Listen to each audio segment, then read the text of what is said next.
everyone, it's Sue again. I'm back today with a project that I'm doing for Kleeblatt Creations. So I have actually featured their labels before. I absolutely love them, tend to use them on everything. So what I'm using today is Village Nostalgia. So just make sure you can see that. So Village Nostalgia is the kit that I'm using. I'll put the links down below. And I'm also using the organic coffee dyed kit with all these papers here. So what I'm doing, and I thought I made one, and then I thought you might be interested in seeing how I go about it. So I am actually just making some fabric pouches.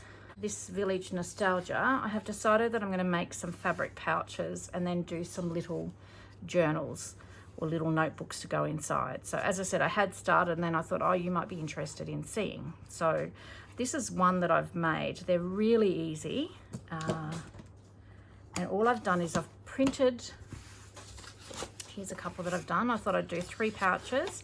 So I've printed 3 of the pages. So this is, I can't open this up fully, obviously, but this is one page of the kit. This is another, and this is another.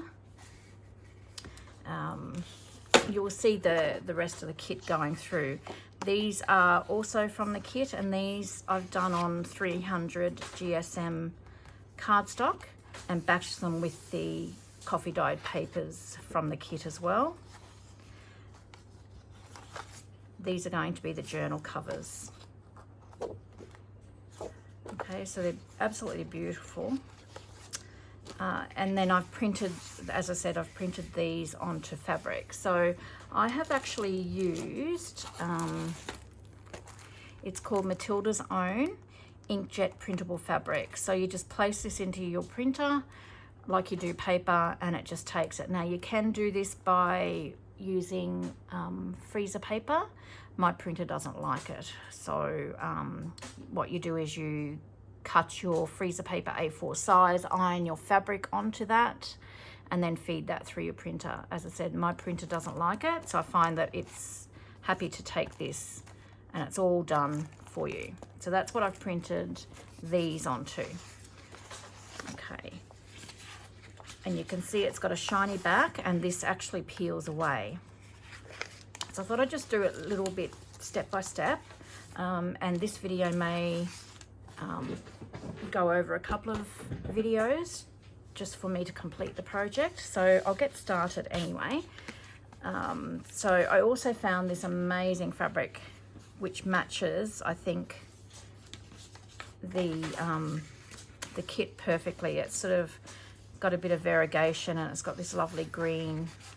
So I was so lucky to find that at my local quilting store.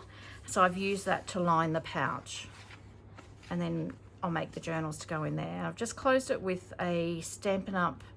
Brad. Now these are retired, unfortunately, and I'm running out of them very quickly, which I'll be sad about when they're all gone. And then that's just the little pouch. So what I did was, as I said, I printed it onto one of those fabric pieces, and that's how it came out. So you have this plastic piece on the back, and you need to take that off. So it just peels away. I'll just pop my glasses on so you can see, so I can see, not you, so I can see. It just peels away, like so.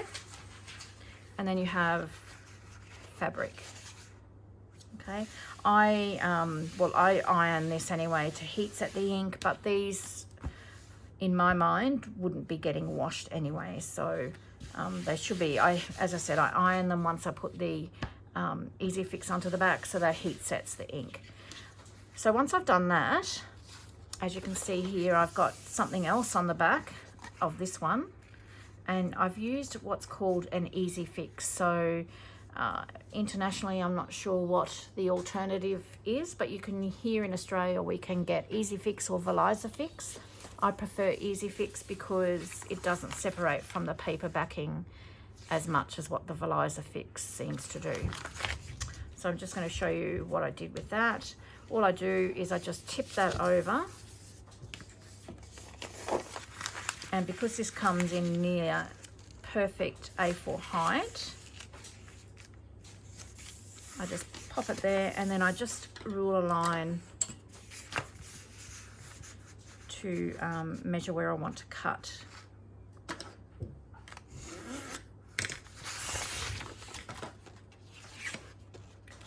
And then I just cut that away, and then I go to the ironing board and I iron that to the back. So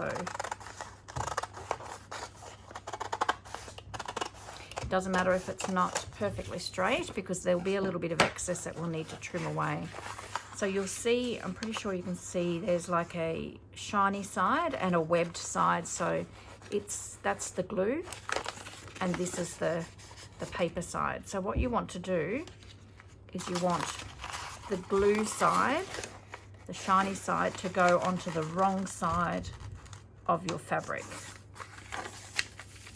and iron that down. So I'm just going to go to the ironing board and do that. I won't be long. Okay, so I've done that. One thing I will say though is if you're ironing onto your ironing board that you use to iron your clothes, put a sheet or a tea towel or something down. I always have some old cloth on top, because see how it's got overhang here? And that will glue to your ironing board, which will then in turn glue to your clothes. So you don't particularly want that. Okay, so I've done that. I've ironed that. And then what you would do is just go around and trim off any of the excess Easy Fix. So you can see there's quite a bit there. I mean, you can cut it more accurately when you cut the Easy Fix if you like. I just find this quicker just to do it this way. So I'm just cutting away that excess. Just be careful you don't cut into the fabric too much.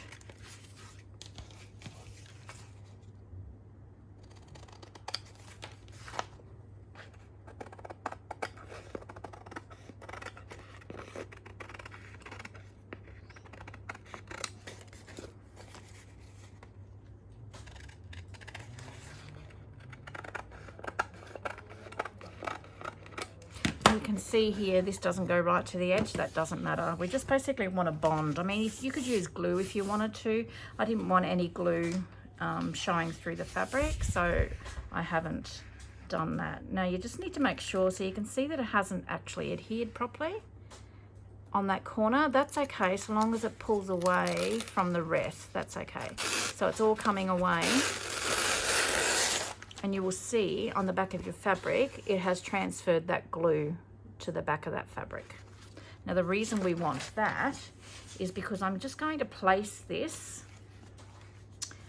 in a minute. I'm just going to place this onto some other fabric and iron it down and then trim around it.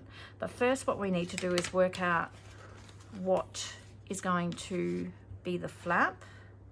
So I'm just going to have a play here and work out what I want to be the flap and which I want to be the base. So I think I'm going to have this as the flap. So I'm just going to tip it around towards me, and we want to measure the center. Find the center point, which will be 4 1/8.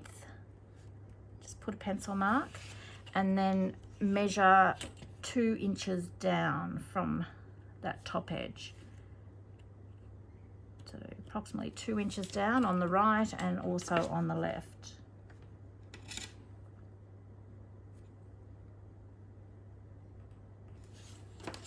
And then what I'm just going to do, just to make my envelope shape here, I'm just going to join that point up and that point approximately. Once again, it doesn't have to be exact. And I'm just going to rule a line there and then do the same on the other side. And rule a line there. And then we're going to cut that away. When I get to the point, I just round it a little bit.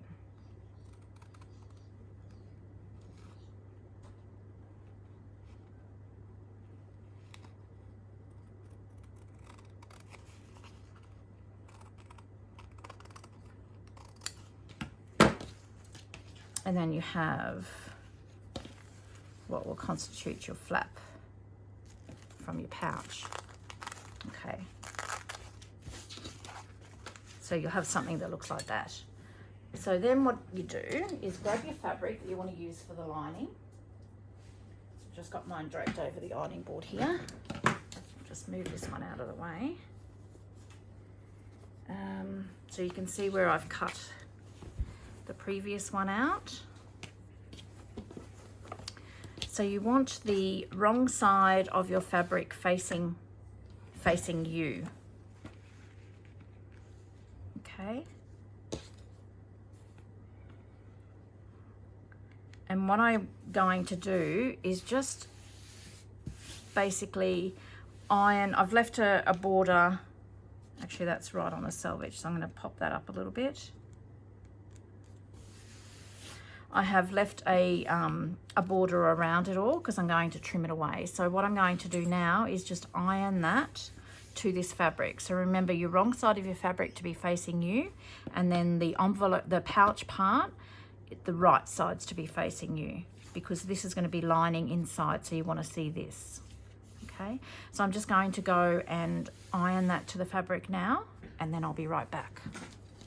So that's now ironed quite securely to that fabric. And when I iron it, I always iron front and back side, just so that you get a good adhesion happening. And you can see here I've just popped it just with the amount of border approximately that I want all the way around it. And now I'm just going to trim away this excess fabric with about this much border. Doesn't matter if it's not exactly the same, because that's just we're going to sew this, as you can see in here. And then this is just so that this will fray once it's used more, or we can fray it ourselves, just so it gives it a little bit of a vintage look. Okay, so I'm just going to trim around that now.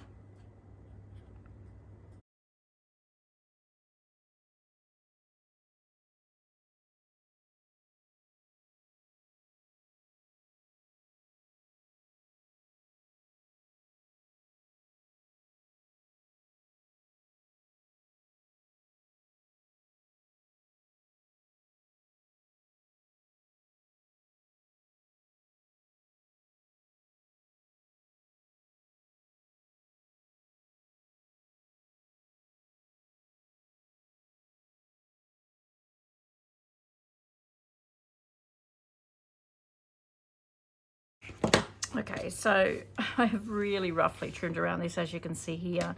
I normally like to stand up at my cutting out table to do that, rather than sit and do it over and look at it overhead, but it's not going to matter once it's all sewn together, because this is all going to fray.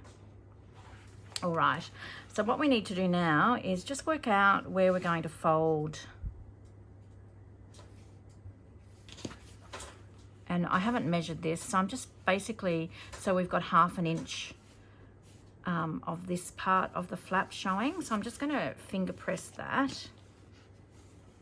You could iron this as well, this part, if you like. And then I'm just going to bring it up to about 1/4 inch, maybe a little bit more than 1/4 inch from that folded edge. And so that constitutes your pouch. Okay. Now, I probably should have said, don't worry about one of the top edges if you had worked out where your flap wants to go, because we are going to peel that apart. So that peeled apart quite easily though anyway. And I'm going to use for the closure just some hair bands. We have some here, and this is one. I cut one. You only need one hairband will do 2 pouches. So this is the size that I use, and I'm just using a tanny coloured one to go with the paper range. So this is probably way too long, so I am just going to trim a little bit of that off. And this measures about 2 1/4. So just a piece of elastic or something about 2 1/4 inch is what you need. And what we're going to do is we're going to actually sew this into here as we go around. So if you wanted to, you could glue that in and wait until that actually grabs a bit. I'm just going to sew, and I'm just going to push it in as I go. Now with the sewing, I've done 2 rows. So I've done 1 straight row and then deliberately done a crooked stitch around it, and then I've just gone back and forwards over here so that this, once it's opening and closing all the time, it's not going to pull out. Okay, so I am going to go and sew that now, and then I'll be back. I should say, just when you're sewing, sew it with it folded how you want it to close. So I do have some little clips here. What have I done with them?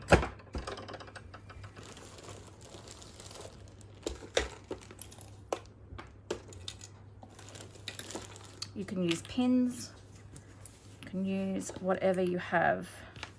So I'm just going to just clip this just so the fabric doesn't move as you're sewing. So I'm just going to clip that to hold them in place, and then 1 down there, and then I'm going to start sewing. And I'm going to start from this bottom right hand corner.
Okay, so I messed up there. I don't know whether you saw me unpicking there or whether I have actually edited that out, but what you need, I hadn't sewn across the top here, and I wanted it all to be sewn. So sew that edge first and then fold it up and then sew all the way around there. So I messed that up.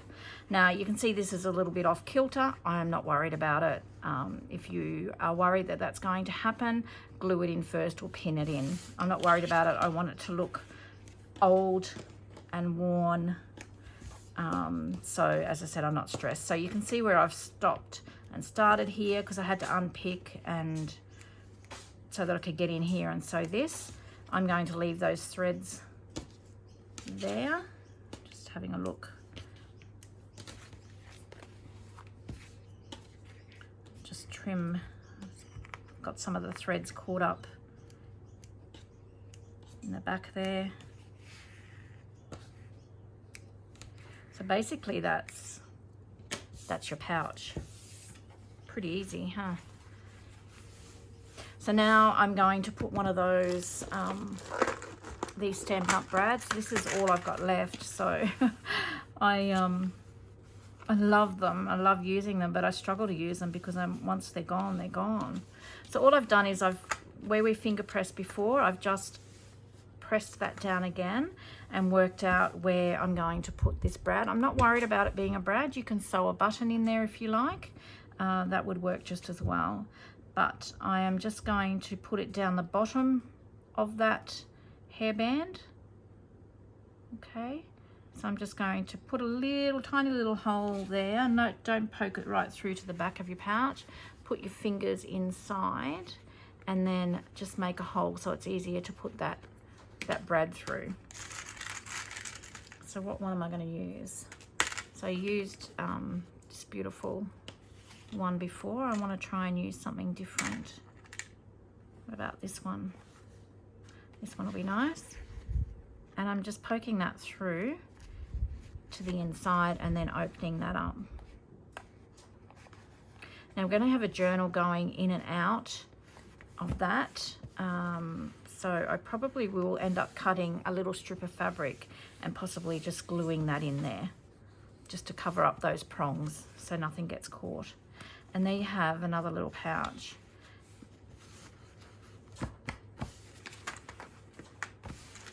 And they are so quick and easy to make if you don't make mistakes and have to unpick like I did. And then, as I said, so that's just caught in there. You can fray this. If you don't like that frayed look, cut your fabric all the one size. You'll still get a little bit of fraying, but maybe not as much as this. And then the more that it's used, it'll fray, but it'll only fray up to the stitching line. So I will do that later on. So there we have 2 pouches. So I'm going to just shoot off and finish the next one, the third one, and then show you the 3 done. And then I'll probably, the next video we will do, start on the little journals to go inside. So I'm just going to, I'll fast forward this and just show you again what I've done to make the pouch, and I'll be back shortly.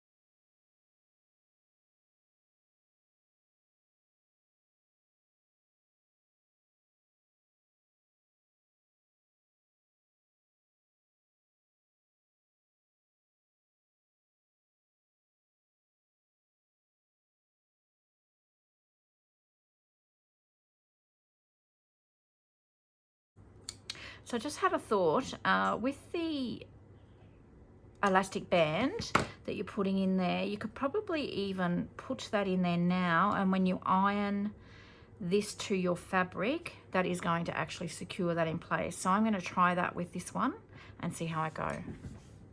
Okay, so I did that, and that has actually put that, it's not secure, but it's sort of keeping it in place. So I did that with the iron, done that, I've cut it out. So now I'm going to sew across here first, and then fold it up, and then sew the envelope closed. So I'll be back. Okay, so I have sewn around that third one, and I'm just going to trim, so I don't have as many darker threads to trim this time because I didn't have to unpick. So just trimming them off, and you can see I've purposely done that second stitch crooked. So that worked a little bit better. It's still a little bit off center, but if you iron with your Easy Fix, iron your elastic in, it works a little bit better. I'm not, as I said, I'm not concerned that they're a little bit off center. So I'm just going to pop a brad in there, and then that will be our third one finished.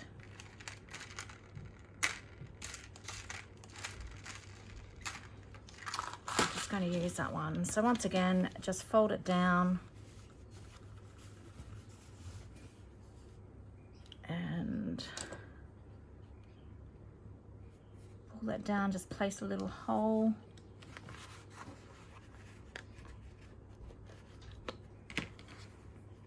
And place a brad in there. And as I said before, I'll probably end up putting some fabric just in there just to sort of hide those prongs, but I've pushed them back onto the brad itself, and it's not, doesn't seem, there's nothing sticking up, so the journal shouldn't catch on that. Okay, so I probably, oh no, that's okay. I was going to say I think I may have put that brad a little bit too far down, but that's fine. So that's our pouches. Aren't they cute? So you can utilize your printables so many different ways than just printing them on paper or cardstock. I love printing on fabric and using them as even flips fabric flips in your journals, that sort of thing. So that's the 3 pouches that I've done so far. So remember, these pieces are from Kleeblatt Creations. I'll put all the details down below, and it's from Village Nostalgia. So I'm going to leave that today, and I'm going to come back with the next video on starting to make the journals, the little journals to go inside. All right, what do you think? I love them. I mean, you could even utilize them for all other sorts of things. Putting bits and pieces of ephemera in your craft room. Wouldn't they make beautiful little gifts as well? So many ideas. Yeah, my brain's ticking over now, thinking what else we could do. All right, I'm going to leave it with you guys. I'll be back again with the next video, and we'll start prepping the journals to go inside here. Thanks for watching, and head on over to Kleeblatt Creations and check out their digitals. They're really lovely. All right, thanks for joining me, and until next time, I hope you get a little bit of crafting time in. Take care. Bye-bye.